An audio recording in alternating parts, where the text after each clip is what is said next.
Смотрите в этом выпуске проекта «Своих не бросаем». Первый бой на СВО. Как хорошо вы его помните? Получили команду, 3 машинами выехали в заданный район, положили больше 10 осколочно-фугасных снарядов. Страх был он или там о другом думаешь в этот момент? Когда есть страх, все равно у тебя организм мобилизуется. Появление танка, прям очень сильно воодушевляет наших ребят. Когда летит такая мощь, с таким вооружением, это, конечно, их вдохновляет. Здравствуйте, это проект «Своих не бросаем». С вами Лиана Кириллова. И Артур Галеев. Здравствуйте. И гость в нашей студии сегодня командир танка 1-й танковой роты танкового батальона имени Сергея Зорина полка Башкортостан Виталий Гумерович Дистанов. Позывной «Утро». Приветствуем вас. Здравствуйте. Вот скажите, пожалуйста, почему у вас позывной «Утро»? Необычный. С чем это связано? Утро – это хорошее время суток, начало нового дня. Утро, оно обычно спокойное, поэтому… это я так всем говорю. А на самом деле есть там… Это понимают только те, кто в теме. Виталий Гумерович, вы когда служили в армии, вы тоже были командиром танка, как и сейчас на СВО. То есть, получается, когда вы шли добровольцем, у вас сомнений не было, в какое подразделение вы хотите, где служить? Да, изначально, когда я принимал решение идти добровольцем на СВО, я уже понимал то, что больше я буду нужен именно по своей воинской специальности, поэтому это мне было ближе, с техникой я был знаком. Когда уже прибыл на СВО, когда нам дали танки, я просто обновил свои знания. Да, кстати, интересно, а сложно было привыкать, потому что, со времени, именно со срочной службы прошло, большое количество времени, и вы все-таки сели в танк, скажите, ваши первые ощущения. Срочную службу я проходил, службу на танке Т-80. Даже 80? Да, 80-ка была с газотурбинным двигателем. А здесь я прохожу службу на новейшем танке Т-90М, прорыв. Здорово. Да. Безусловно, техническое оснащение танка очень сильно изменилось. Намного сильно причем. Все автоматизировано, все, компьютер. Автомат практически сам считывает. Вводим только координаты И отрабатываем. Сам вычисляет. Это настолько новейший танк, что в моменте, когда на тебя нацеливается противник, у танка автоматом поворачивается дуло в ту сторону, и командиру уже доводится информация, что вы на прицеле. Да, верно. Дымовая завеса отстреливает. Таким образом она защищает экипаж. То есть работать стало проще и безопаснее? Безопаснее, безусловно. Когда первый раз я его увидел вживую, видно то, что это машина мощная, с хорошей защитой, что придает уверенность экипажу, и себе лично. Здорово. Виталий Гумерович, у нас есть видео из вашего личного архива, и одно из них вы сняли в ноябре 2023 года, когда только прибыли в зону СВО. Давайте сейчас посмотрим это видео. Это мое рабочее место на ближайший год.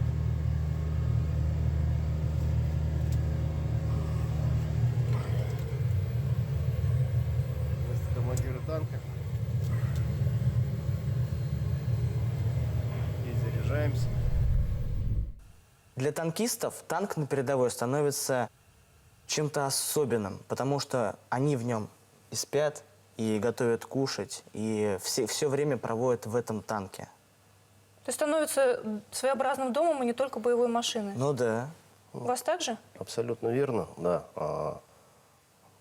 Каждый член экипажа свою машину просто лелеет. Все там от пыли протирает, чтобы все было чистенько, аккуратненько, чтобы это все работало, чтобы в самый ответственный момент она сработала на все 100%. Дополнительные защиты мы на них ставим. Делаем сверху так называемые мангалы. Это против сброса, да? Да, против дронов, чтобы сбросов не было. Ну, в танке и ночевать приходится, так ведь? Конечно, конечно, когда сидишь, выжидаешь, ждешь команду, постоянно находишься там внутри. Ну, как минимум, можно и сделать окоп под танком. Это какая защита-то сверху получается? Ну, мы свой танк, скажем так, качественно маскируем, делаем капониры для них. Как Что это минимум. такое? Это такое земляное сооружение, 2 метра глубиной, сверху каркас из деревьев, из толстых деревьев, и делаем сверху накаты.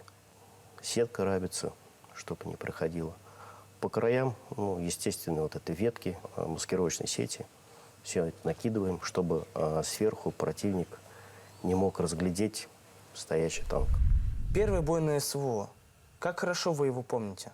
Получили команду 3 танковыми экипажами, 3 машинами. Выехали в заданный район, дождались команду. Ну и, Отработали по позициям? Отработали, да, так называемый танковая карусель. А танк выдвигается? Да, танк выдвигается, подъезжает на место, отрабатывает, откатывается. На его место встает другой танк. Хорошо тогда отработали. Подтверждение было то, что мы... Цель достигнута? Да, цель достигнута, была поражена живая сила противника и техника. Виталий Гумерович, но у нас есть еще одно видео, которое вы сняли перед первым открытым боем. Давайте посмотрим его. Ну чё, завтра первый бой, где идем в лобовуху. Стрелять уже будем прямой наводкой по противнику. То есть они видят нас, мы видим их. Наша черепашка 514 готова. Все, ладится. Завтра вечером выйду на связь. Давай, пока. Ну, судя по тому, что в этом видео вы прощаетесь, и вот другие видео, которые мы смотрели, где-то вы здороваетесь, где-то прощаетесь. Вы для кого-то из родных эти видео записывали? Ну, да, дети. Им интересно. У меня вот младший сын. Играет в танчики, так называемые. Весь в папу? Весь в папу, да. Ему это интересно, я им показываю. Дочери отправляю. Вот. Родителям, ну, как бы старался не отправлять, чтобы не переживали. Про первый бой говорю, почему он первый, потому что это был уже открытый выход. Ранее мы, получается, работали из закрытых огневых позиций. Корректировку нашей стрельбы делали наш отряд беспилотников, это тайгировцы. Вот, они передают координаты, мы отрабатываем их. А в тот день мы уже выходили как бы на открытую. Вы сказали, да, что вы видите противника, он видит вас. Каково вот в таких условиях работать? Это же и морально непросто. Страх был он или там о другом думаешь в этот момент? Ну, в любом случае страх, он всегда присутствует. Каждому человеку это свойственно. Вот.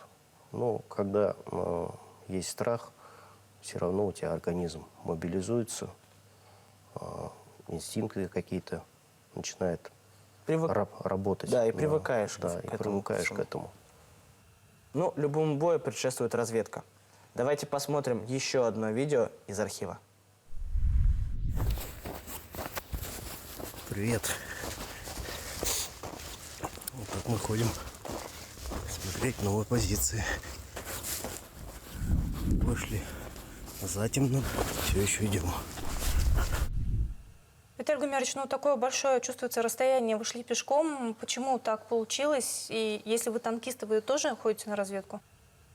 Да, абсолютно верно. Перед тем, как выехать на задание, механику, водителю нужно увидеть дорогу, в каком она состоянии, какая там колея. Мне, как командиру танка, нужно знать, помечать какие-то, ставить для себя ориентиры, где можно объехать, где можно проехать безопаснее. Потом, уже когда едем на машине, намного проще. Ну, вы сразу, получается, осматриваете и где мины могут быть закопаны, Да, вкопаны. да, безусловно. А вот в одном из видео, вот как раз-таки, вот, которое посмотрели, там был перевернутый танк. Как мы поняли, он взорвался на Оторвался мине. на мине, да. Это такое часто вот случается? Да, верно. Получается, мины устанавливают как мы устанавливаем, так и сторона противника. Вот, чтобы избежать вот таких моментов, мы ходим, смотрим. Ну, предупрежден, значит вооружен, как говорится. Да, верно. Согласитесь, что появление танка, ну прям, ну очень сильно воодушевляет наших ребят. Потому что даже лично, когда мы заходили брать какой-то населенный пункт, я был в составе пехоты, да, командир отделения, но это так приятно, когда рядом 40-тонная машина брони просто с такой огромным дулом. Это сильно воодушевляет, Вы это честно. чувствуете от коллег из других подразделений, товарищей? Ну, мы на прямой связи постоянно с пехотинцами. Да, конечно, безусловно, для них это воодушевление, потому что когда летит такая мощь с таким вооружением, это, конечно, их вдохновляет. Да, мы это знаем, мы это чувствуем. Они нам постоянно об этом говорят. Глядя на ваше видео из зоны СВО, наглядно понимаешь смысл фразы, что танки грязи не боятся, да, потому что, ну, сколько смотрели, там везде сплошная грязь, лужи. Действительно такая хорошая проходимость? Никогда не застревали на танке? Ну, бывали случаи, то, что застревали. А что делали в этот момент? Потому что, ну, машину-то вытащить понятно, а как вытаскивать танк? Там просто так не потолкаешь. Болтоход, наверное, да? Ну, нет, обычно машину вытаскивает другой танк. Вот. Плюс у танка есть такая штука, система самовытаскивания. Обычное бревно, привязывается к гусенице, и она сама себя вытаскивает.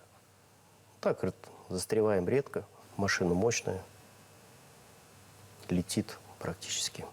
Сейчас давайте посмотрим еще одно видео.